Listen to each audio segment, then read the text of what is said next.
Hello and welcome मित्रों, मैं अमित मिश्रा एक बार फिर से बहुत ही शानदार विषय के साथ आप सभी के सामने आया हूं। मैं आप सभी को बताना चाहता हूं कि हाल ही फिलहाल में आप एक कंट्रोवर्सी विटनेस कर रहे होंगे और ये कंट्रोवर्सी एप्स्टीन फाइल से जुड़ी हुई है। तो हमारा जो टॉपिक है वो यही है कि एप्स्टीन फाइल्स कंट्रोवर्सी। और इस वीडियो में मैं मल्टी डायमेंशनली ट्राई करूंगा कि हर एक पॉइंट पे आप सभी को इस फाइल से जुड़ी बातें बता सकूं। तो आइए सबसे पहले जान लेते हैं कि ऐसे कौन कौन से पॉइंट्स हैं जिनके ऊपर मैं बात विमर्श करने वाला हूं। तो सबसे पहला है कि एक बेसिक इंट्रोडक्शन दूंगा इस फाइल के बारे में। उसके बाद आप सभी को बताऊंगा कि इस फाइल में ऐसी कौन कौन सी चीजें हैं जो रखी गई हैं। थर्डली इस बात पे चर्चा होगी कि ये जो पर्टिकुलर फाइल है वो प्रेजेंट टाइम में अभी के ही टाइम में क्यों रिलीज करने की बात की गई है और क्यों रिलीज हुई है। उसके बाद हम देखेंगे कि ऐसे कौन कौन से फेमस पर्सनालिटीज हैं, ऐसे कौन कौन से प्रोमिनेंट लोग हैं जो इस पर्टिकुलर फाइल में मेंशन्ड है। उसके बाद हम जानने की कोशिश करेंगे कि ये जो फाइल है जो जिसका सेंट्रल थीम सेक्स ट्रैफिकिंग के ऊपर है, तो सेक्स ट्रैफिकिंग का जो मॉडल होता था, रिक्रूटमेंट मॉडल जो होता था, वो किस तरीके से होता था उसे भी हम जानने की कोशिश करेंगे। फिर हम देखेंगे कि ये हमारी इंडिया जो है इसके ऊपर क्या इम्प्लीकेशन होने वाला है, एप्स्टीन फाइल का जो प्रभाव है वो हमारे इंडिया पे क्या होगा। उसके बाद हम देखने की कोशिश करेंगे कि इस पर्टिकुलर फाइल के अपने क्या लिमिटेशंस हैं। और लास्ट में हम देखेंगे कि ऐसी कौन सी वे फॉरवर्ड हो सकती है, ऐसे कौन से तरीके हो सकते हैं जो लिमिटेशंस को ओवरकम कर सकते हैं। तो मेरे मित्रों, सबसे पहले आप सभी को बताना चाहूंगा कि जो यूएस जस्टिस डिपार्टमेंट है उसने रिलीज किया है इस डॉक्यूमेंट को, इस फाइल को। और इस फाइल में आप अगर देखोगे तो लगभग 3 मिलियन पेजेस है। 3 मिलियन पेजेस कहने का मतलब 30 लाख पेजेस है, जिसमें लगभग 2 हजार वीडियोस हैं और 1,80,000 इमेजेस हैं। तो ये जो 30 लाख का ओवरऑल डेटा है, इसमें 2000 वीडियोस और अराउंड 1.8 लाख इमेजेस शामिल हैं। और ये पूरे के पूरे जो डेटा है वो किससे रिलेटेड है? ये रिलेटेड है जेफरी एप्स्टीन से। तो मेरे मित्रों, मैं आप सभी को बताना चाहूंगा कि जो जेफरी एप्स्टीन है वो एक कन्विक्टेड सेक्सुअल ऑफेंडर हैं।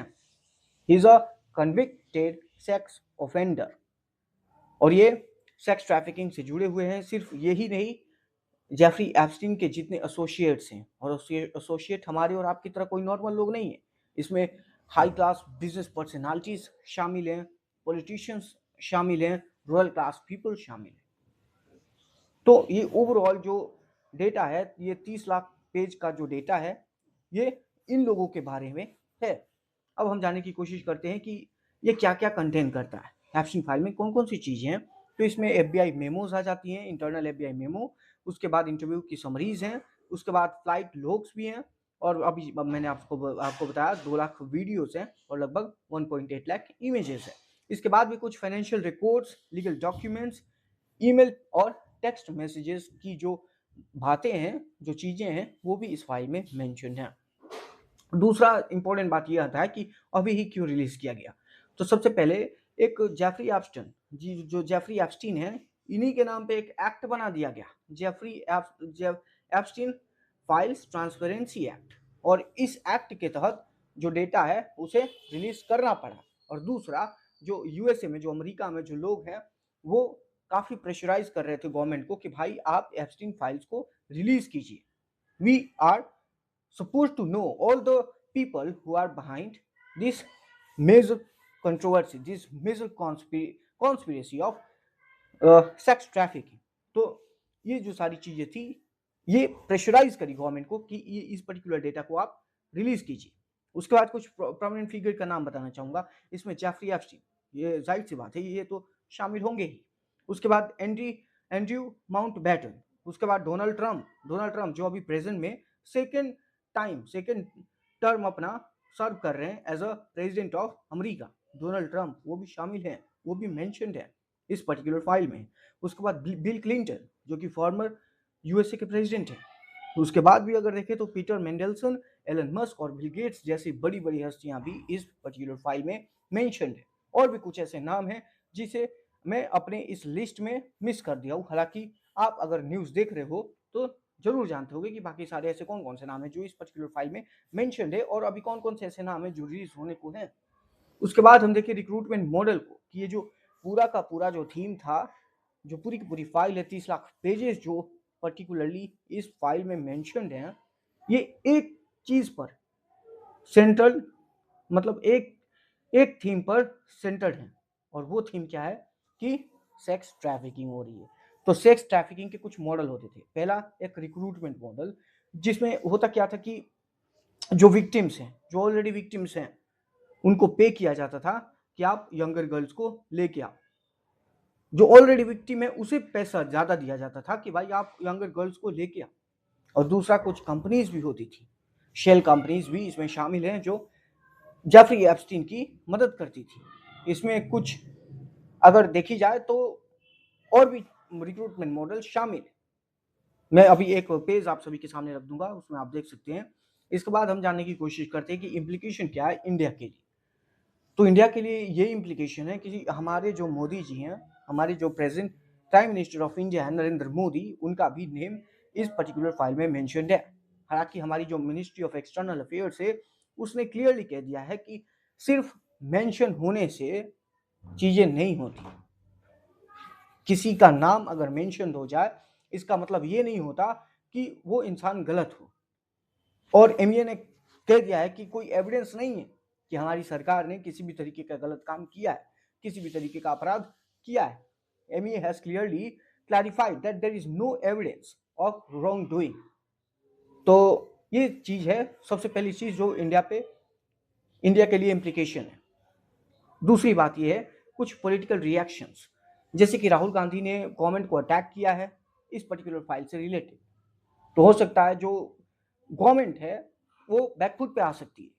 और भी बहुत सारी चीजें हैं जो हमारी जो सोशियो पॉलिटिकल आउटलुक है कंट्री की, वो भी बदल सकती है अगर इस तरीके की चीजें हमारे सामने आएंगी। तीसरी सबसे इंपॉर्टेंट बात यह है, थोड़ी लीगल टर्म में बात करना चाहूंगा, कि हमारा जो भारतीय न्याय संहिता है उसका सेक्शन 72 वो ये कहता है कि अगर ट्रैफिकिंग वाले केस में, सेक्सुअल ऑफेंसेस में, हम जो विक्टिम्स के नाम है उसे रिवील नहीं करेंगे, अनसील नहीं करेंगे। जबकि यूएसए में जो भी इस पर्टिकुलर सेक्स ट्रैफिकिंग से जुड़ा हुआ है उसके नेम्स जो हैं वो रिवील किए जा रहे हैं, अनसील किए जा रहे हैं। तो थोड़ी लॉस काफी कॉन्फ्लिक्ट है। उसके बाद हम देखेंगे लिमिटेशंस। क्या लिमिटेशन है ये ओवरऑल फाइल में? तो सबसे बड़ी लिमिटेशन यही है कि लगभग 30 लाख पेज का फाइल है, और 30 लाख पेज का फाइल अभी तक इतिहास में, किसी भी कानूनन इतिहास में सबसे बड़ा फाइल है, बड़ा डॉक्यूमेंट है।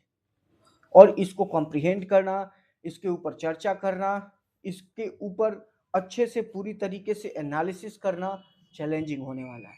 और दूसरा है कि मिस इन्फॉर्मेशन। हो सकता है कि कोई इस पर्टिकुलर लाइक सेक्सुअल ट्रैफिकिंग से जुड़ा भी ना हो, और मिस इन्फॉर्मेशन की वजह से उसका भी जो करियर है वो भी खराब हो जाए, उसकी जो इमेज है वो खराब हो जाए।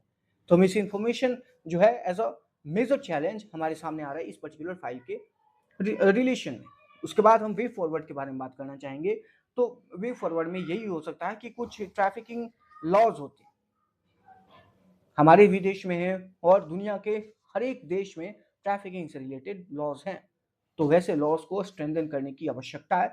क्यों? क्योंकि किसी भी तरीके की ट्रैफिकिंग की जो केसेस हैं वो हमारे सामने ना आ सके, किसी के भी साथ ट्रैफिकिंग ना हो सके। ह्यूमन ट्रैफिकिंग की बात मैं कर रहा हूँ।